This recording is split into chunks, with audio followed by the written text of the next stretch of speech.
I want you to imagine just a pure white background, Okay. just completely blank, almost stark white. And in the very center of this canvas, picture two bold, like perfectly drawn circles sitting side by side. Right, like an infographic. Exactly. Inside the first circle, it simply says World 13.0 years. And inside the second circle, right next to it, it says Mali, 7.0 years. And we're talking about expected years of schooling here, right, for a child today. Yeah, exactly. The Yeah. expected years of schooling for a kid growing up right now. Yeah. But for the adult women currently living in Mali, the reality is, well, it's far more severe than that, 7 years. It's drastically lower. It is. The mean years of schooling, so the actual average time a woman spends in a classroom over her entire life Right. is a staggering 1.14 years. Wow. 1.14 years. I mean, that is roughly, what, 14 months? 14 months of formal education to equip a human being for the entirety of their life. Yeah, it's a number that just completely stops you in your tracks. Mm. Because when you look at the broad macro trends over the past 30 years, the global landscape of education and human progress, it feels like this unstoppable universal force, you know? Right, the whole rising tide lifting all boats narrative. Exactly. We always hear that. But when you zoom in on Mali, which is a nation located in the heart of West Africa, that progress hasn't just stalled out. Yeah. In some of the most critical recent metrics, the developmental engine is completely seized up. It's actually sliding backward in some ways. And, our mission today for this deep dive is to understand the mechanics of that seized engine. Why are they stuck in place amidst this huge wave of global progress? Right. Why that 1 year of education is basically the chain holding everything back. Exactly. So to do this, we are examining a massive multidimensional data presentation. It's based on United Nations Development Program, or UNDP, statistics tracking from 1990 all the way through 2023. So a really solid 30-year chunk of data. Yeah, a huge data set. And we are going to look under the hood of Mali's development to understand how a single vulnerability, like those 4 years of female education, how that can just cascade into sweeping national crises in health, poverty, and, well, economic mobility. So if you are, trying to understand how nations actually develop or why global inequality is just so incredibly stubborn, this data completely reframes the whole concept of progress. It really does, because progress is clearly not just a straight line pointing up and to the right. No, definitely not. Take Mali's Human Development Index, for example, the HDI. Right, the gold standard scorecard for a country. Yeah, it combines a long and healthy life, access to knowledge, and a decent standard of living. And if you look at Mali's isolated trajectory from 1990 to 2023, you might feel optimistic at first glance. Because the line goes up? The line goes way up. Their score almost doubled. It went from 0.240 up to 0.419. Right. And on paper, a near doubling sounds like a monumental triumph, right? But the context of that baseline is so crucial. Yeah, you have to look at where they started. Exactly. A score of 0.240 in 1990, that represents a state of profound deprivation. We're talking rudimentary infrastructure, extreme child mortality, minimal formal economy. Moving to 0.419 means basic survival mechanisms have been introduced. But it doesn't mean modernization. No, not at all. It's moving from extreme crisis to just regular low human development.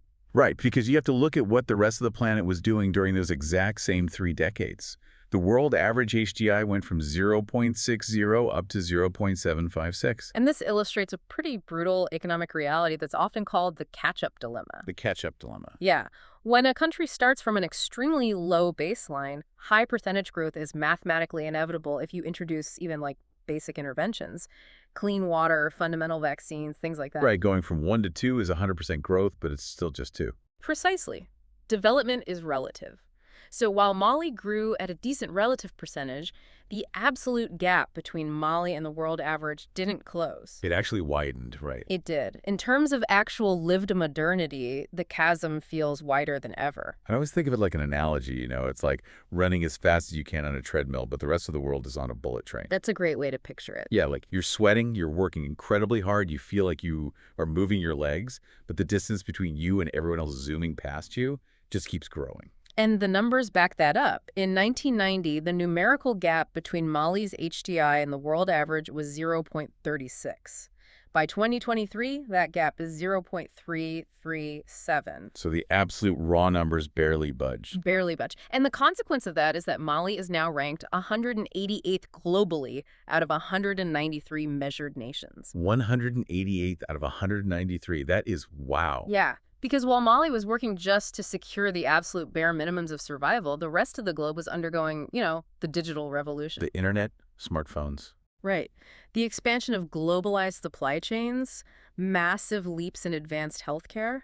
You can see this tension perfectly when you split the HDI into its foundational pillars. Life expectancy and economic output. Exactly. Let's look at those two. Well, the life expectancy data for Mali is genuinely incredible. I mean, since 1990, they have added 13.9 years to their average lifespan. Almost 14 extra years of life. Yeah, reaching 60.4 years today. So millions of people are surviving childhood diseases, they're surviving malaria, and actually living into adulthood. Which is a huge public health victory. It is.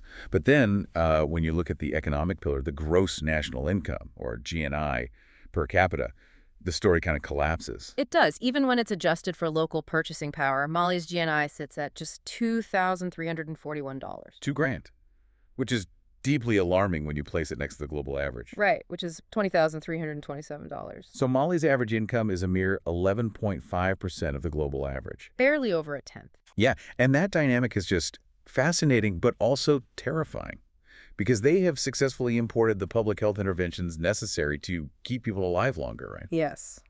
The vaccines, the mosquito nets. Exactly. Yeah. But you can't simply import an organic economy. You can parachute in a crate of vaccines, but you cannot parachute in industrial infrastructure or like a regulatory framework or a thriving labor market.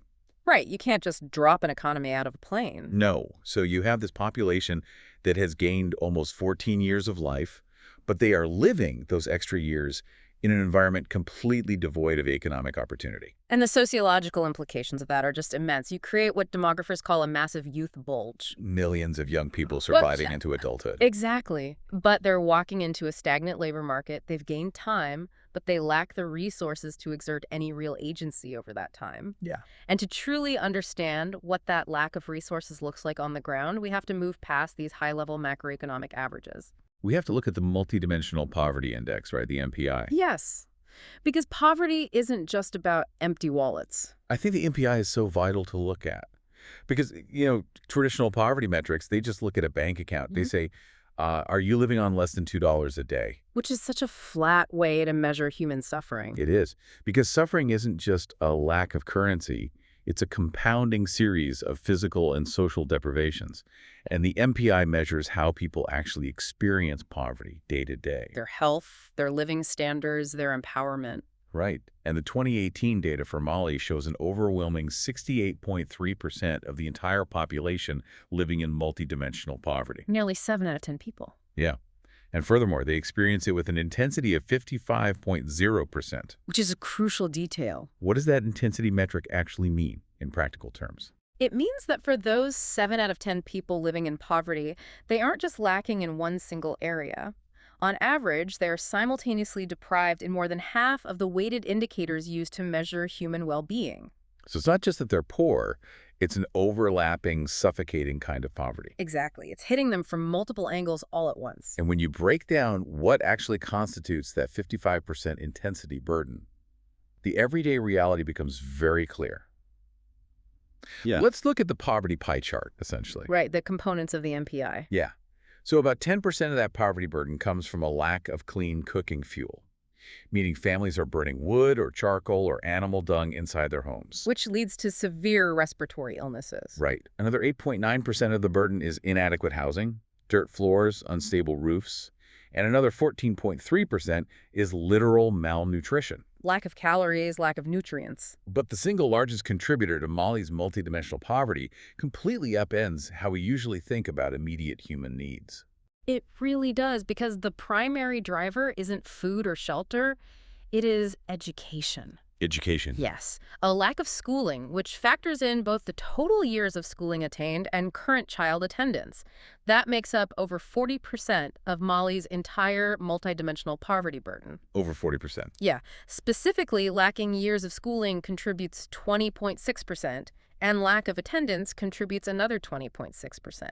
I have to admit, my initial reaction to that data was pretty skeptical. How so? Well, if a family is malnourished, Right. or if kids are breathing in toxic smoke from a cooking fire every single day, Yeah. that feels like the ultimate, most pressing definition of poverty. The immediate physical danger. Exactly.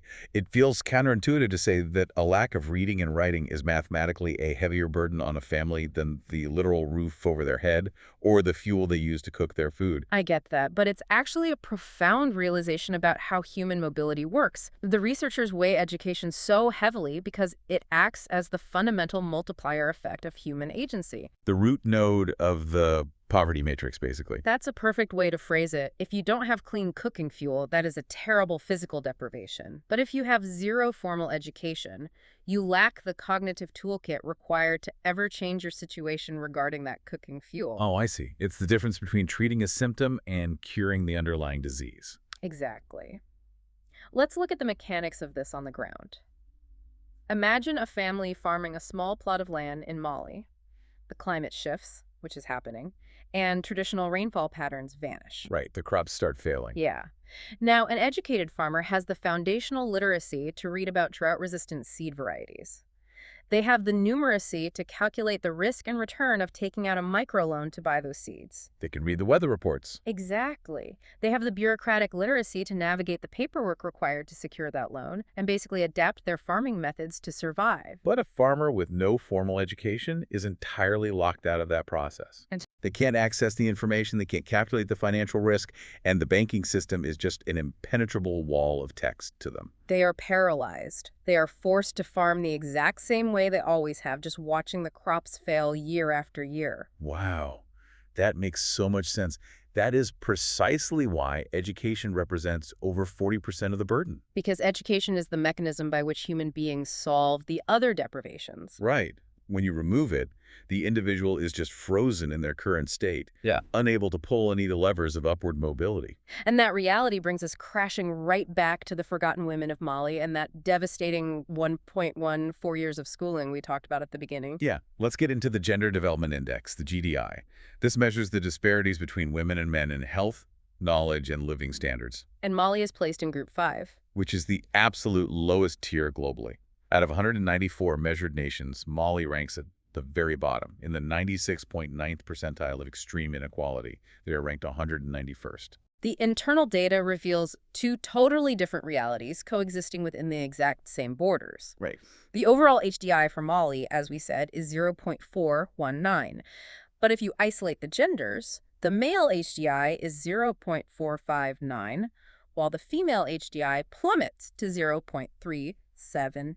I really want to explore what that 1.14 years of female education actually means, cognitively and practically.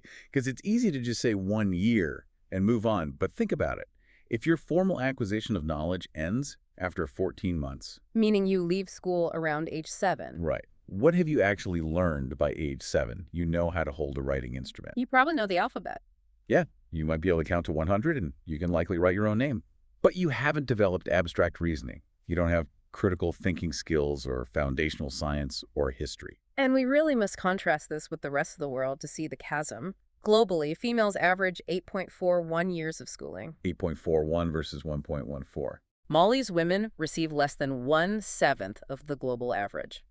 And even within Mali, the men average 2.16 years, which is almost double what the women receive. Though still incredibly low compared to the global male average, right? Right. The global male average is 9.17 years. Imagine trying to navigate the complexities Mm. of a modernizing society with a cognitive framework that was frozen in the first grade. It's almost impossible to picture. Think about just navigating the healthcare system. Your child is severely ill, you manage to get them to a rural clinic, and the doctor hands you a prescription bottle. But you can't read it. You cannot read the dosage instructions, you cannot read the warning labels.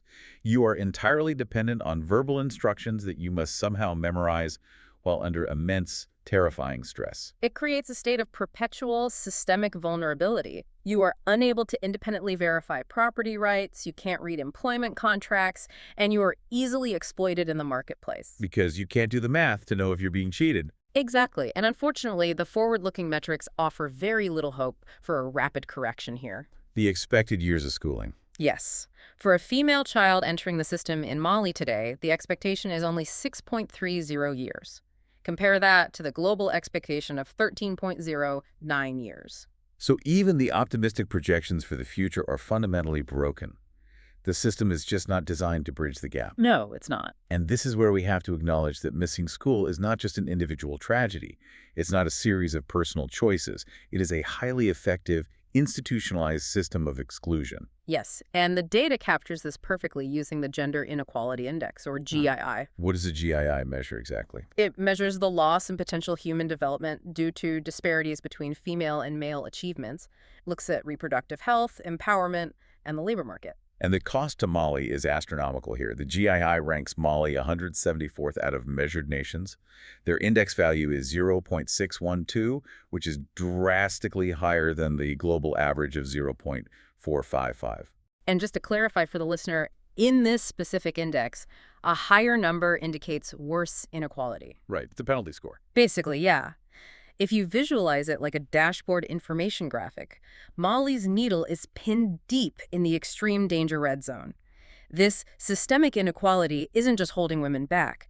It acts as a massive sociological anchor, preventing the entire nation's overall HDI from rising. Because you simply cannot lift a macroeconomic structure into the modern era while actively suppressing the potential of half your population. It's mathematically impossible. I think we need to look at the most extreme, ultimate consequence of this systemic inequality. Because the result of a 1.14-year education isn't just, some vague economic concept of lost potential. No, it's visceral. Often, the direct result is death. And we see this clearly in the maternal mortality ratio, or MMR. This tracks the number of women who die from pregnancy-related causes per 100,000 live births. And it's a really sensitive indicator, right? It's widely considered the most sensitive indicator of both a health system's capacity and a society's broader valuation of women's lives. The historical context is really important here, so let's look at that. Right. In 1990, Mali experienced a true crisis with an MMR of 1,064.7 deaths per 100,000 live births. Over 1,000 women dying for every 100,000 babies born. It's horrific. But in the 2023 data, that number has dropped to 440.2. Which is undeniably a massive historic reduction. We have to acknowledge that. It proves that international health initiatives, better access to rural clinics, and basic medical supplies really can make a tangible impact. Is a victory, yes, but 440.2 is still a catastrophe. Oh, absolutely. It is 2.04 times higher than the global average of 216.1.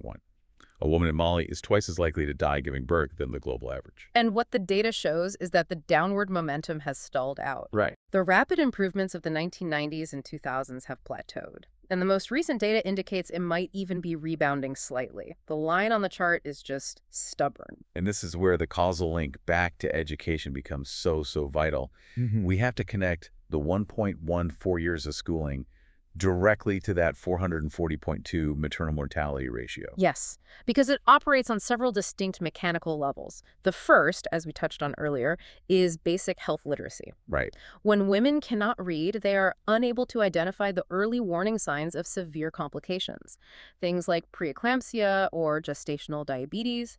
They can't read the pamphlets at the clinic. They cannot read nutritional guidelines required to maintain a healthy pregnancy in a region that is already prone to malnutrition. And then there is the deeply ingrained issue of advocacy and social capital. Exactly. If an uneducated woman is experiencing abnormal pain and she goes to a clinic, she is far less likely to possess the confidence to advocate for herself. She doesn't have the vocabulary or the social standing. Exactly. If a medical professional dismisses her symptoms, she lacks the educational empowerment to push back and demand care. She is socially conditioned to just accept the authority of others. Furthermore, we have to look at the sociology of the school dropout itself. When a girl's education ends at age 7, her transition into the role of a wife and mother is rapidly accelerated. Right, the lack of schooling is inextricably linked to early marriage. It is. And adolescent pregnancies carry a significantly higher biological risk of maternal mortality. The female pelvic structure is often not fully developed, which leads to severe complications like obstructed labor and fatal hemorrhage. So the lack of a classroom directly feeds the graveyard, It is a stark, brutal, and completely mechanical reality. which makes the next piece of data we uncovered incredibly jarring. Oh, the political empowerment metrics. Yes, when you look at the political empowerment metrics within the country, you see a number that looks like a glaring typo. I know exactly what you're talking about. You're referring to the share of parliamentary seats held by women. Right. So what does this all mean when we look at leadership? Well, the data reveals that 28.6% of parliament seats in Mali are currently held by women. Right. And the global average for female representation in national parliaments is 26.5%. So Mali is actually above the world average. When I first saw this, I could not reconcile it. I was like, hold on. How can a country where the average woman has barely one single year of schooling, a country with this staggering maternal mortality rate, how can they have more female politicians in its highest legislative body than the global average? It feels like a paradox, but it perfectly illustrates a phenomenon known as a structural fracture. A structural fracture. Yeah. You are basically looking at two entirely different realities coexisting within the same borders, completely isolated from one another. Okay, unpack that. Well, the high-level political participation in parliament at 28.6%, it does not represent the median Malian woman. It represents a highly educated, likely urban elite class living in the capital. Ah. It's an incredibly thin veneer of empowerment, resting on top of a massive foundation of disenfranchisement. Exactly. The glass ceiling was shattered by a privileged few, while the floor completely collapsed for the vast majority. Precisely. And we can actually prove this fracture by looking at the secondary education metric. In Mali, only 8.2% of women have achieved at least some secondary education. Essentially high school. Right. Compare that to the global average, where 62.0% of women have some secondary education. So you have a nation where less than 1 in 10 women make it to high school, yet they hold over a quarter of the seats in parliament. It's a massive societal disconnect, and this structural fracture bleeds out of politics and directly into the broader economy. All right, let's talk about the workforce.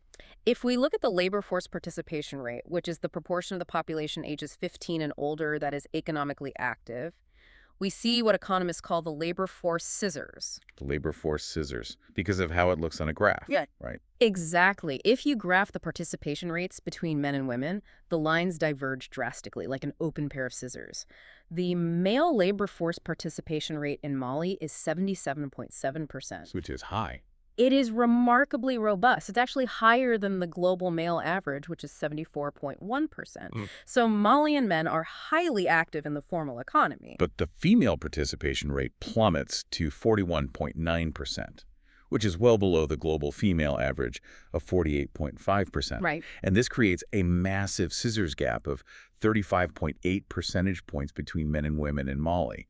Compare that to a global gap of only 25.6 percentage points. And we have to ask, what are those women doing if they aren't in the formal labor force? Because they are not idle. Oh, definitely not. They are absorbed entirely into unpaid domestic labor, subsistence agriculture, or the extreme informal economy. Like selling basic goods by the roadside. Exactly. Where they have absolutely no legal protections, no employment benefits, and no capacity to accumulate wealth. Economically speaking, they are invisible. So the women at the top are in parliament, but the women at the bottom are locked out of the formal economy entirely. And this systemic exclusion acts like a massive friction within the engine of the nation's economy. It does. And the United Nations actually has a metric to quantify the exact cost of this friction. The inequality adjusted HDI or the IHDI? The IHDI is such a brilliant diagnostic tool because the standard HDI, it simply averages out a country's health, wealth, and education. It looks at the whole pie. But the IHDI looks at how those resources are actually distributed across the population. Right. If a small elite holds all the wealth and education while the majority has nothing, the country's score is penalized. I picture it like a waterfall chart or like looking at a leaky bucket. A leaky bucket is a good analogy. The country pumps progress and wealth into the bucket, but inequality punches holes in the bottom, and that progress drains away before it ever reaches the median citizen.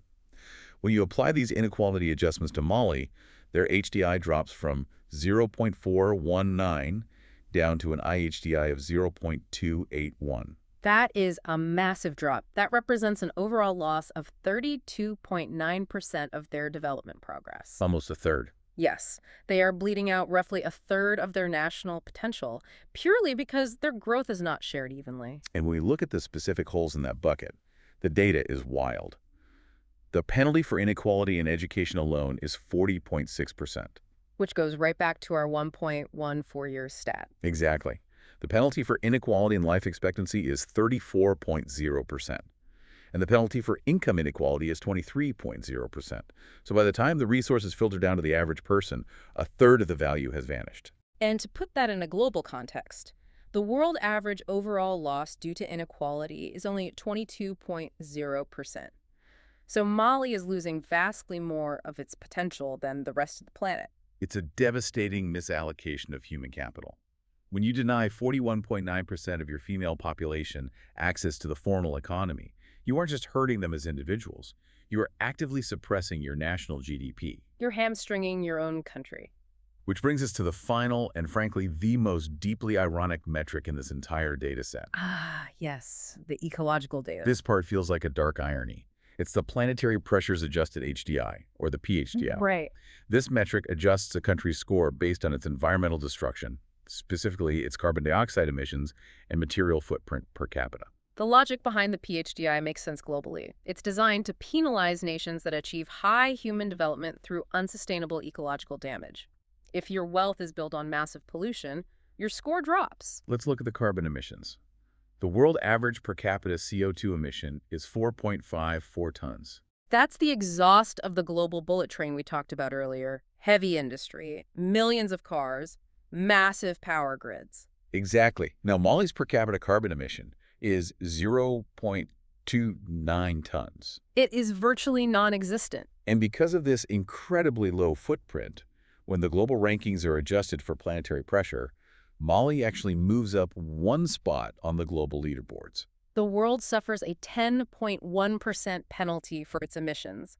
Mali suffers a minuscule 1.9% penalty. When I first read this, it felt like a sick joke. It's an ecological paradox. Because on paper, Mali looks like a global leader in sustainable living. Right, they look like a green utopia. But we know that this green advantage is not the result of advanced solar grids or wind farms or progressive environmental policy. No, it is the direct, unavoidable symptom of crushing energy poverty and extreme underdevelopment. Exactly. People in Mali aren't emitting carbon because they don't have access to reliable electricity. They don't have cars. They don't have a massive manufacturing sector to provide jobs. They are essentially saving the planet by remaining trapped in a state of severe poverty. Mm-hmm. It is a romanticization of destitution. It really is. Not having a carbon footprint means you don't have a refrigerator to keep your food from rotting or your medicine stable. It means you don't have paved roads to transport your crops to a wider market. The metric inadvertently rewards them for a lack of development that is causing the very maternal mortality and multidimensional poverty you've been discussing. It's a sobering realization, and it forces us to synthesize everything we've looked at today. Yeah, let's pull it all together. Picture a six-sided radar chart, plotting Mali against the world across all these dimensions.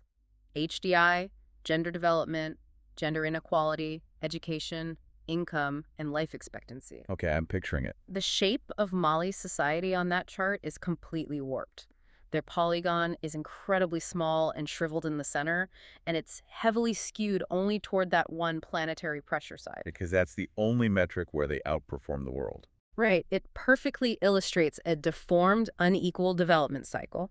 They have made incredible strides in basic life expectancy, keeping people alive longer. They have a surprisingly high rate of female political representation at the very top, and they have an incredibly low environmental footprint. But those isolated points of progress are entirely hollowed out by the structural rot at the center. The extreme poverty intensity, the high maternal mortality, and the gaping labor force scissors all trace back to the same root node. The 1.4 years of female education, that is the number one pain point. The data proves conclusively that basic health vulnerabilities and extreme multidimensional poverty completely cancel out any minor gains in political representation or low carbon footprints. So what's the roadmap here? Based on all the sources, what is the policy imperative? Mali must prioritize redirecting overwhelming resources into foundational female education. And the goal isn't just the physical infrastructure of building more schools, though that is desperately needed. It is about dismantling the cultural, economic, and systemic barriers that pull girls out of the classroom after 14 months. They have to get that 1.14 years up to the global median. Because until a woman has the literacy to advocate for her health, the numeracy to participate in the formal economy, and the cognitive toolkit to adapt to a changing climate, the country will remain trapped. Exactly. Furthermore, Mali faces a unique historical challenge moving forward. They must figure out how to raise their GNI and build infrastructure without following the heavy polluting 20th century path of the global north. They have to use their current low-carbon reality, that so-called dividend, to leapfrog directly into green development. They must develop, but they have to do it differently than the nations that came before them. It is a staggering, monumental task, but it fundamentally has to start in a first-grade classroom. You have to teach a girl to read before she can help build a sustainable national economy. That's the core truth of this entire data set. Well, thank you all for going on this intense, data-driven journey with us. This deep dive into the UNDP data is a perfect example of why we can never just look at a headline number like Mali's HDI doubles. You have to look at the You distribution. have to look at how that progress is distributed and who is being systematically left behind. The numbers tell a story of a nation fighting incredibly hard to survive, but struggling desperately to thrive. And, I want to leave you with a final thought to mull over, something that pushes the boundaries of our conversation today. Let's hear it. We've spent this time examining how Mali is penalized, losing nearly a third of its development score due to its internal inequality. But consider the developed world, the bullet train in our analogy. Okay. If the Global North's Human Development Index was truly heavily penalized for its outsourced environmental destruction, the historical emissions they generated to build their massive wealth, and nations like Mali were fully credited and financially compensated for their lack thereof, how would the global rankings actually look? Wow. That is a brilliant and deeply uncomfortable question. Are we measuring human development by the right yardsticks? Or are we just worshiping the speed of the bullet train regardless of the destruction it leaves in its wake? Something to think about. Definitely something to explore on your own. Next time you look at the metrics of your own society, your own company, or your own community, look a little closer at the inequality hidden inside the averages. Because as we saw today with Mali's 1.14 years, the chain holding everything back is usually hiding at the very bottom of the spreadsheet. Keep diving deep, keep questioning the numbers, and we will see you on the next deep dive.